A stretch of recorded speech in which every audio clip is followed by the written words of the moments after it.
Ezekiel is one of the senior leaders in Mindvalley, so I've had a lot of experience working with Ezekiel. Nice. But on a personal side, he is a good friend, and the reason why I wanted is to talk to him today in this episode is because he is a person who really embodies discipline.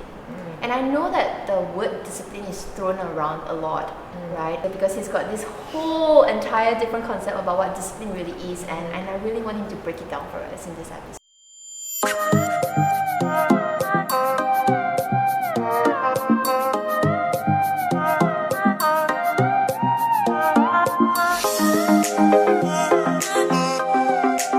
So we started Small Talk for rather selfish reasons. We're just two friends who are constantly curious about this beautiful, crazy thing called life and how people navigate through it as we do ours.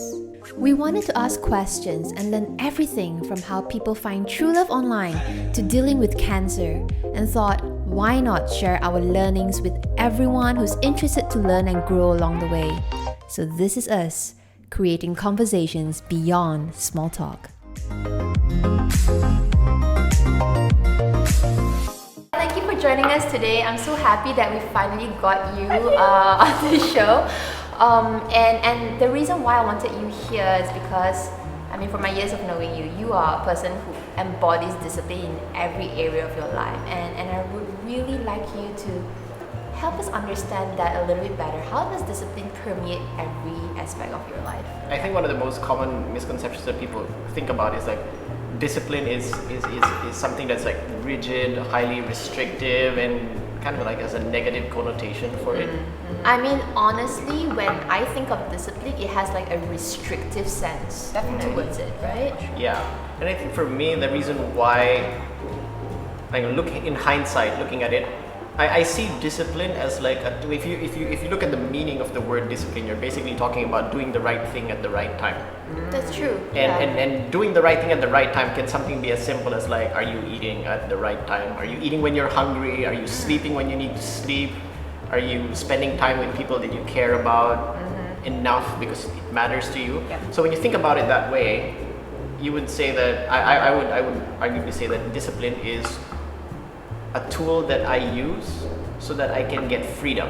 And Nice. freedom defined as living the life that I want. A lot of people tell me like, how can I have more discipline in my life so that I can do more things? Right. So like they want that next hobby, they want the next promotion, they want to make time to like pursue this new hobby, or they want to make time for X certain people, a second job, whatever. Yeah. It's like, no, discipline's not what you want.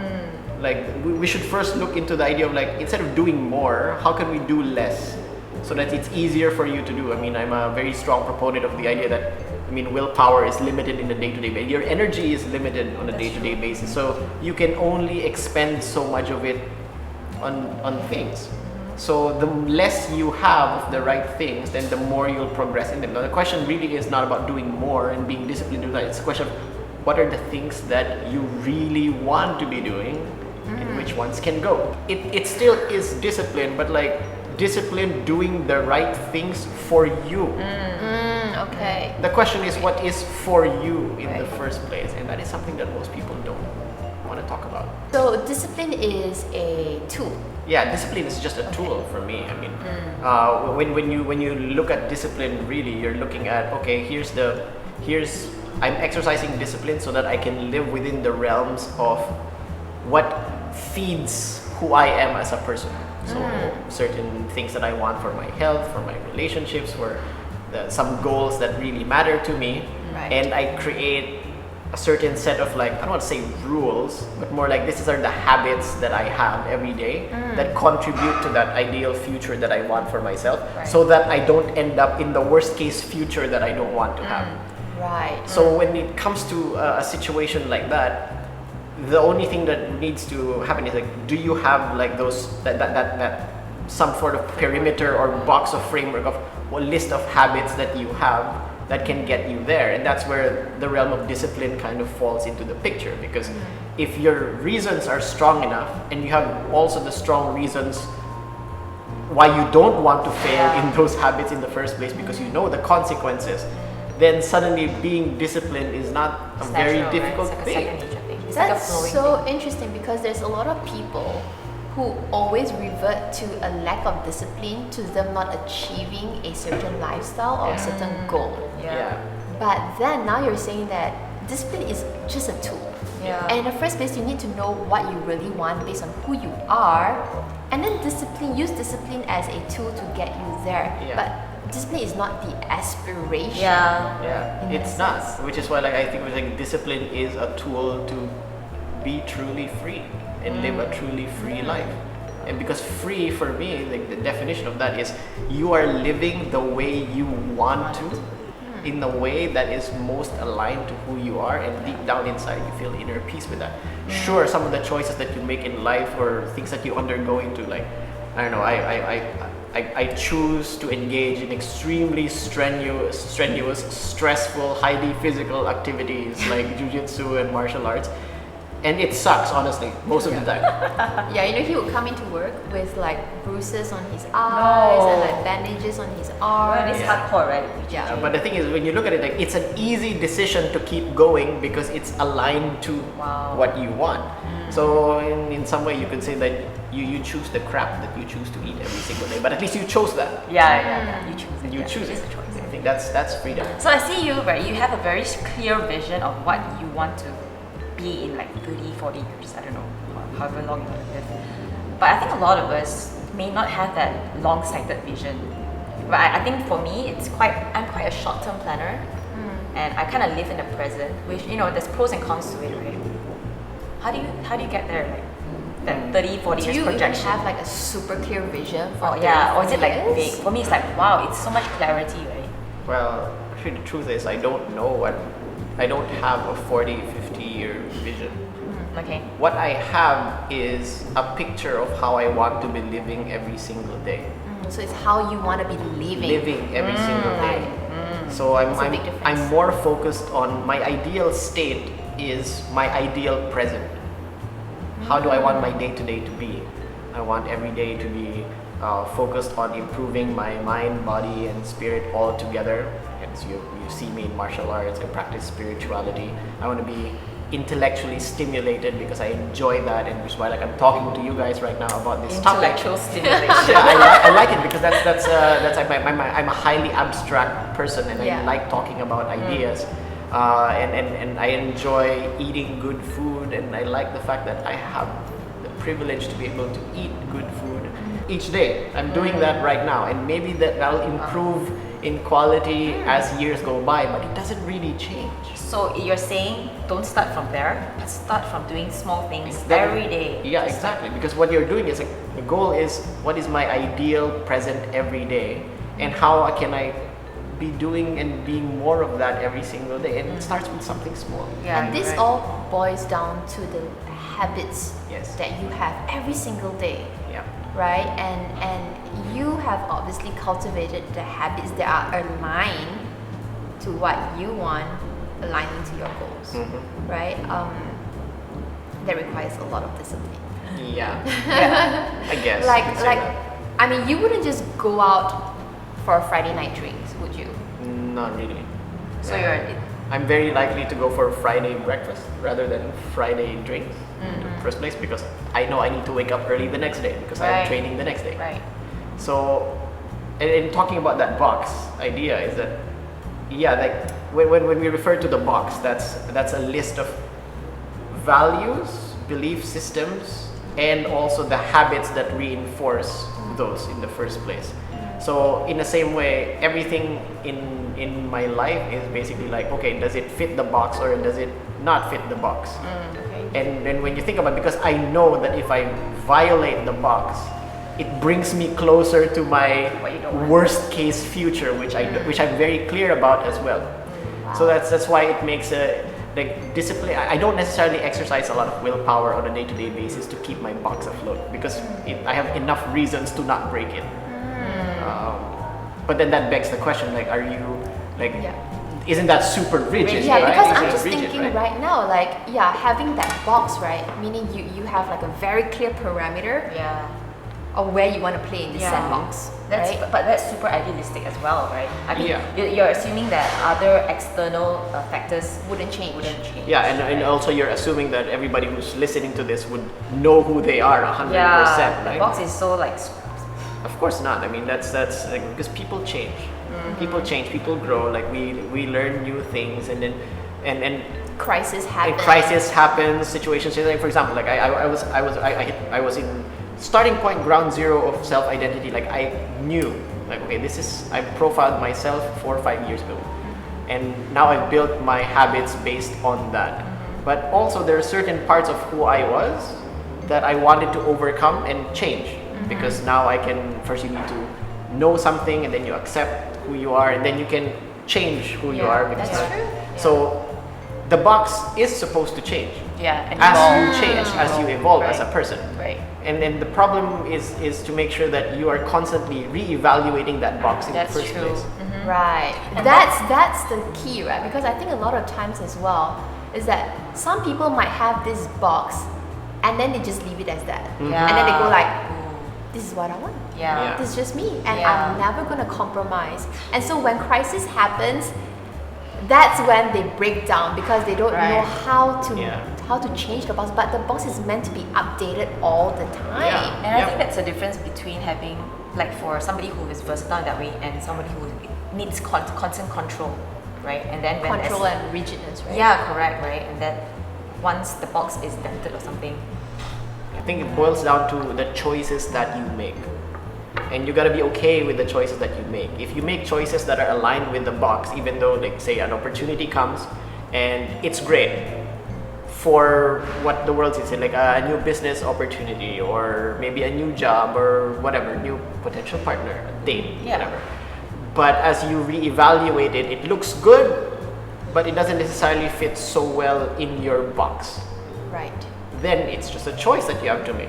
Like, so it's not so much control, because you can't control where the things that come into your life. I mean, you can get metaphysical about that and say like, oh, I attract things in my life, but you still have to make a choice at the end of the day. And the box just helps you make choices that are more aligned to who you are.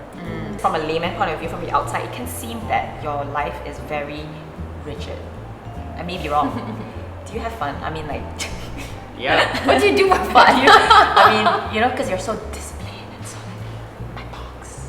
Well, here's the thing. Like, when we talk about the definition of discipline, right? You're talking about, you're doing the right thing at the right time. And when you mean by the right thing at the right time, means things that feed your soul. That includes fun. That's true. Yeah, and then I think the common misconception when it comes to like highly disciplined, one of the things that really frustrate me is when I see specifically young people who come up to me and say like, oh, let me tell you about my 4 or 5 hour morning routine and how I do that 5, 6, 7 days a week. And in my mind I was like, oh my god, I would never do that because it's so soul crushing for me. I schedule my time. I schedule my fun time. My fun time. Like, for example, for me, Sunday is like no go. Like, I don't plan anything. I wake up on a Sunday and I act like a cat. It's like, what do I feel like doing today? Because I need that every now and then. I need that spontaneity to just explore, do whatever, and recharge. As well. And during that day, it's planned that day is completely unstructured. It's planned that the day is It's funny, right? It's planned that this is the day when I'm super unstructured. so nothing. Because, and the reason why I do that is because I know that if I don't schedule that in, it won't happen. Yes, I do need spontaneity, and I want, like, in my nature as a person, I need some space to have that feeling of I just can do whatever I want, because that makes me feel good about myself. And I need time to do that. And if I don't make time to do that, I know that everything else that I have is going to eat into that time. But this spontaneity is still within your box. Yeah, it's defined within the box. Like, there is a space here for like extreme randomness. Okay. Yeah, And that for you is fun. Yeah, and it can come in variety of forms. Like, specifically for me, for being concrete, number one is Sundays is like explore food day for me. Like, I'm in Malaysia, come on, like, explore food. And then the other thing that I enjoy doing as well on my own is literally going into my own space, listening to music that makes me feel full range of emotions, from like sadness or excitement. You listen to like Lord of the Rings charge music, and you just do that for like an hour or two just to play with it, because I like doing that. I Just like changing emotional states. But technically, you're not doing anything. You're just listening. Yeah, and people will say like, yeah, you're just sitting there and you're listening to music and you're feeling full range of emotions, and isn't that useless and unproductive? Like, maybe to you it's unproductive, but for me it's very important to my well-being as based on who I am as a person. Nice, got it. Yeah, understand. Because you have to make space for simple things like play. Yeah. You have to make time to rest. And there are Super times when you and I think a lot of people forget that they need to rest. Yeah. Because if you don't rest, then you have no energy. And then the other thing that's, and sometimes it means slowing down. Because your box is there. And sometimes it requires time to like really look at yourself and just say, hey, does this still even make sense for me in the first place? What have I learned in the past like 3-4 months? And does this box need updating? And whenever you update things and you change things in your life, there's that awkward Transition period where you're like, I'm not sure if this fits here, does not fit there, and things will slow down. But that's that's okay, okay. right? You're slowing down so that you can speed up in the long run. Cool. Very good one. So yeah, that's my take on it. So there needs to be discipline in resting, Yeah. in doing nothing. In So doing that's nothing. okay. And That's that's super absolutely important. okay, Yeah. because Yeah. whoever said that you have to go 120, Not 30 robots, kilometers per hour all the time? Yeah. Maybe for you it's 80 kilometers per hour and you're comfortable with that. And then I know people who drive in the highway and they have to go 200. Yeah. I'm not one of them. Different strokes That's for different true. folks. That is and, so true. and the challenge is really to stop looking at Other what people's other people needs, and just say like, right. do what makes sense for you. I like your example of the highway. Yeah. The speed and everything. Yeah. I Just think that's so interesting in everything that you've unpackaged for us in terms of discipline and how identity formation is a big part of Yeah. where I learned discipline so can much. come. Yeah. Yeah, Because it's one of the people have to remember that discipline is a tool, like many other things. You use it for something. If you use it for the wrong reasons or for no reason, because a lot of people aspire to have more discipline. Like that is the end goal. Yeah. Wow. But for what? Yeah, that's Yeah. right. That's true. and for people who don't know what they are yet, or they're in the process of doing it, start with something. Start with a habit that you genuinely enjoy doing, irregardless of what other people think. That's true. And you protect that habit, and see over time you will keep adding on to it, and then Kale, thanks for joining us today at Small Talk. I think Michelle and I have gotten that's so much out of this. And now I'm just So gonna. insightful. It is super insightful. Discipline is not just, I don't know, just a word for me anymore. There's so much more, there's so much deeper meaning into it. And it's not just discipline as the end goal. at the same time you don't see it as such a heavy word anymore. It's Yeah, it's a it's tool. And I love Discipline how you is have freedom. I love how you have unpackaged what discipline really is to you. So thank you for joining us today. Alright, thank you guys for having me. Thank you for joining us at Small Talk today. We hope you gained some new insights in today's episode. Feel free to share this with your loved ones and your friends. We're also always looking for new topics for Small Talk. Feel free to share your ideas at smalltalkasia@gmail.com. Join us on the next one.